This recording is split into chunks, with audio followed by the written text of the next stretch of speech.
गण गणपते नमः। खुल गए भाग्य हमारे, गजानन घर में पधारे। रिद्धि सिद्धि को संग लाए, गजानन घर में पधारे। शुभ और लाभ के थापे लगाए, पूर्ण होंगे काज हमारे, गजानन घर में पधारे। खुल गए भाग्य हमारे, गजानन घर में पधारे। बोले गणेश जी महाराज की जय। आइए आज के वीडियो में हम गणेश जी की व्रत कथाओं का श्रवण करेंगे। बुधवार के दिन भगवान गणेश का पूजन किया जाता है और उसके बाद उनकी व्रत कथा का श्रवण अवश्य ही करना चाहिए। गणेश जी का सबसे प्रिय भोग है मोदक और बूंदी के लड्डू, जो कि उन्हें पूजन करने के बाद अवश्य ही समर्पित करना चाहिए और साथ ही साथ उन्हें दूर्वा भी अवश्य समर्पित करनी चाहिए। 11, 21, 51 जितनी भी आपसे बन पड़े, गणेश जी के पूजन करने के बाद आपको उन्हें दूर्वा जरूर से जरूर समर्पित करनी चाहिए। आइए अब गणेश भगवान का ध्यान करते हुए, उनका बारंबार अभिनंदन करते हुए हम गणेश की कथाओं का आनंद लेते हैं। बोले गणेश जी महाराज की जय। एक बार एक नगर में एक मालिन रहती थी। उसके पति का देहांत हो चुका था। उसका एक 4 साल का पुत्र था। उसकी सास कठोर हृदय की स्त्री थी। वह अपनी बहू को बहुत तकलीफ देती थी। एक दिन सास ने बहू और पोते को घर से निकाल दिया। वे दोनों रोते हुए चलते चलते एक जंगल में जा पहुँचे। वहाँ एक बड़े पेड़ के नीचे बैठ गए। वहाँ से थोड़ी दूर पर एक गणेश जी का मंदिर था। वहाँ बहुत लोग गणेश जी के दर्शन करने आते थे। दर्शन करके गणेश जी को प्रसाद चढ़ाते थे। फिर वह प्रसाद सबको बांट देते थे। इस प्रसाद से माँ बेटे का गुजारा होने लगा। दोनों गणेश जी की पूजा पाठ में लग गए।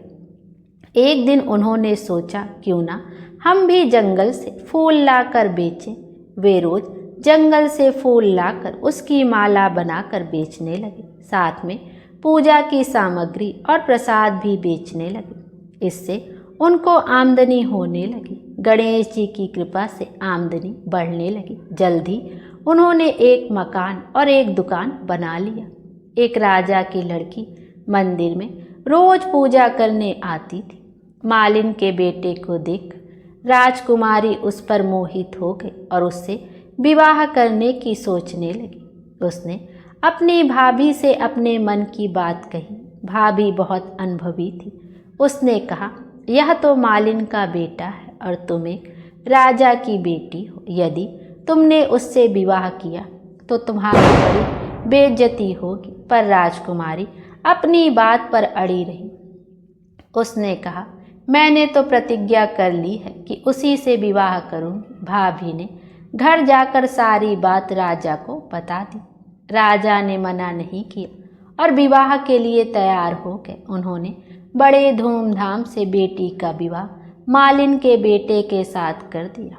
मालिन ने सबसे पहले बेटे बहू को गणेश जी के मंदिर में ले जाकर पूजा पाठ करवाया और गणेश जी का आशीर्वाद दिलवाया। इसके बाद पूरे नगर में यह बात फैल गई कि गणेश जी की पूजा करने से सब दुख और कष्ट दूर हो जाते हैं। यह बात सुनते ही नगर के सभी लोग मंदिर आने लगे।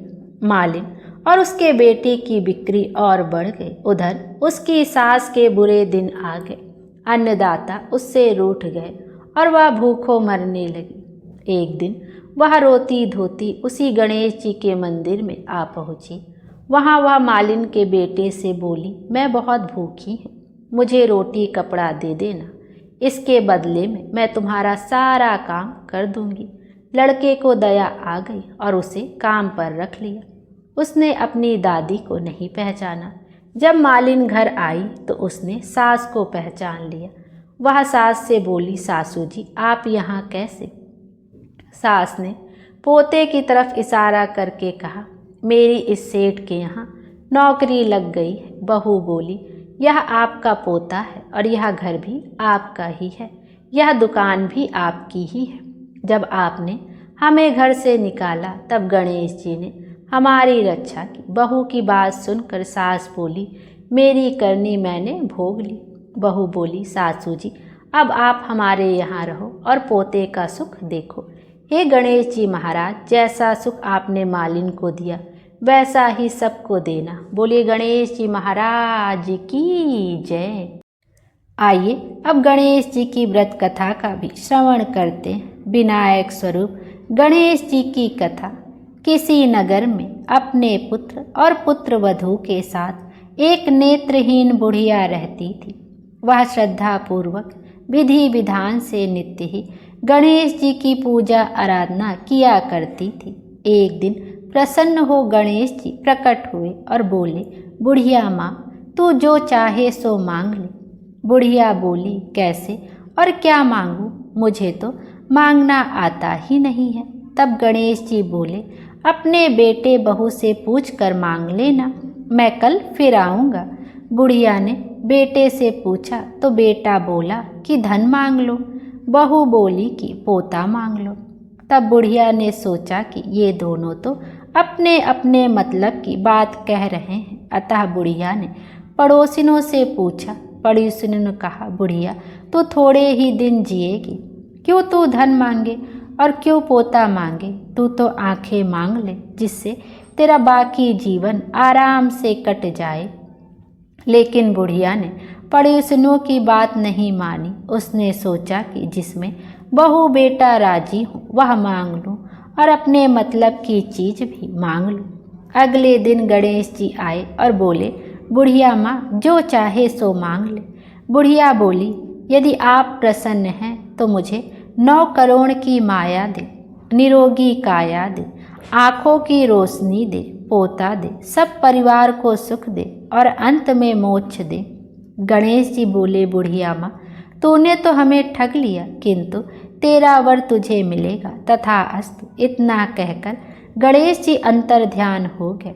बुढ़िया को वर के अनुसार सब कुछ मिल गया। हे सिद्धि विनायक गणेश जी, जैसा आपने उस बुढ़िया को सब कुछ दिया वैसा ही हमें भी देने की कृपा करना। बोलो गणपति महाराज की जय, गणपति देव की जय। आइए अब गणेश जी की एक अन्य कथा का भी श्रवण करते हैं। एक बार गणेश जी एक छोटे बालक के रूप में चिमटी में चावल और चमचे में दूध लेकर निकले। वह हर किसी से कह रहे थे कि कोई मेरी खीर बना दो, कोई मेरी खीर बना दो। एक बुढ़िया माई बैठी हुई थी। उसने कहा, ला मैं बना दूँ तेरी खीर। वह छोटा सा बर्तन चढ़ाने लगी। तब गणेश जी ने कहा, दादी माँ, छोटी सी भगोनी मत चढ़ाओ, तुम्हारे घर में जो सबसे बड़ा बर्तन हो वही चढ़ा दो। बुढ़िया ने वही चढ़ा दिया। वह देखती रह गई कि जो थोड़े से चावल उस बड़े बर्तन में डाली थी वह तो पूरा भर गया है। गणेश जी ने कहा, दादी माँ, मैं नहा कर आता हूँ। खीर तैयार हो गई तो बुढ़िया के पोते पोती खीर खाने के लिए रोने लगे। तब बुढ़िया ने कहा, गणेश जी तेरे भोग लगे कहकर चूल्हे में से थोड़ी सी खीर निकाली और कटोरी भर कर बच्चों को दे दी। बुढ़िया की पड़ोसन ऊपर से देख रही थी तो बुढ़िया ने सोचा यह चुगली कर देगी, तो एक कटोरा भरकर उसे भी पकड़ा दिया। बेटे की बहू ने चुपके से एक कटोरा खीर खाई और एक कटोरा चक्की के नीचे छुपा दिया। अभी भी गणेश जी आए नहीं थे। बुढ़िया को भी भूख लग रही थी। वह भी एक कटोरा खीर भरकर किवाड़ के पीछे बैठकर एक बार फिर कहा कि गणेश जी आपको भोग लगे कहकर खाना शुरू कर दिया। तभी गणेश जी आ गए। बुढ़िया ने कहा, आ जा रे गणेशवा, खीर खा ले, मैं तो तेरी ही राह देख रही थी। गणेश जी ने कहा, दादी माँ, मैंने तो खीर पहले ही खा ली। बुढ़िया ने कहा, कब खाई? गणेश जी ने कहा, जब तेरे पोते पोते ने खाई तब खाई थी, जब तेरी पड़ोसन ने खाई तब खाई थी, और जब तेरी बहू ने खाई तब खाई थी, और अब तू खाने खाई तो मेरा पेट पूरा ही भर गया। बुढ़िया माई ने कहा, और सारी बात तो सच है, पर बहू बिचारी का तो नाम मत लो। वह तो सुबह से काम में लगी है, उसने फिर कब खाई। गणेश जी ने कहा, चाची के नीचे देख, जूठा कटोरा पड़ा है और तूने तो मेरे भोग तो लगाया, वह तो वैसे ही खा गई। बुढ़िया ने कहा, बेटा घर की बात है, घर में ही रहने दो। अब बताओ बची हुई खीर का क्या करूं। गणेश जी ने कहा, पूरी नगरी को जिमा दो। बुढ़िया ने पूरी नगरी जिमा दी, फिर भी बर्तन पूरा ही भरा था। राजा को पता लगा तो बुढ़िया को बुलवाया और कहा, क्यों रे बुढ़िया, ऐसा बर्तन तेरे घर पर शोभे, अच्छा लगे या हमारे घर पर शोभे। बुढ़िया ने कहा, राजा जी आप ले लो। राजा जी ने खीर का बर्तन महल में मंगा लिया। लाते ही खीर में कीड़े मकोड़े बिच्छू कंछले हो गए और दुर्गंध आने लगी।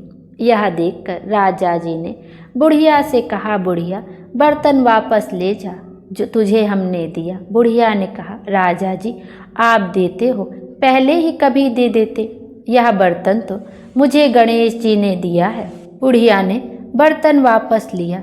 जैसे ही बर्तन को घर लेके आई, बर्तन फिर से सुगंधित हो गई, जो उसमें खीर थी उसमें भी सुगंध हो गई। घर आकर बुढ़िया ने गणेश जी से कहा, बची हुई खीर का क्या करें।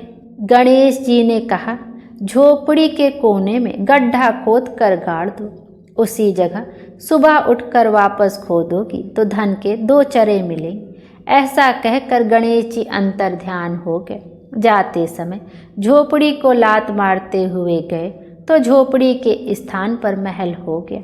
सुबह बहू ने फावड़ा लेकर पूरे घर को खोद दिया तो कुछ भी नहीं मिला। बहू ने कहा, सासू जी थारो गणेश जी तो झूठो हैं। सास ने कहा, बहू मारो गणेश झूठो तो नहीं है, ला मैं देखूं। वह सुई लेकर खोजने लगी तो टन टन करते 2 धन के चरे निकले। बहू ने कहा, सासू जी गणेश जी तो साचो ही हैं। सास ने कहा, गणेश जी तो भावनाओं के भूखे हैं। या गणेश जी जैसा आपने बुढ़िया को दिया वैसा सबको देना। विनायक जी की कहानी कहने वाले, हुंकारा भरने वाले और सबको सुनने वाले सबको देना। बोलिए गणेश जी महाराज की जय।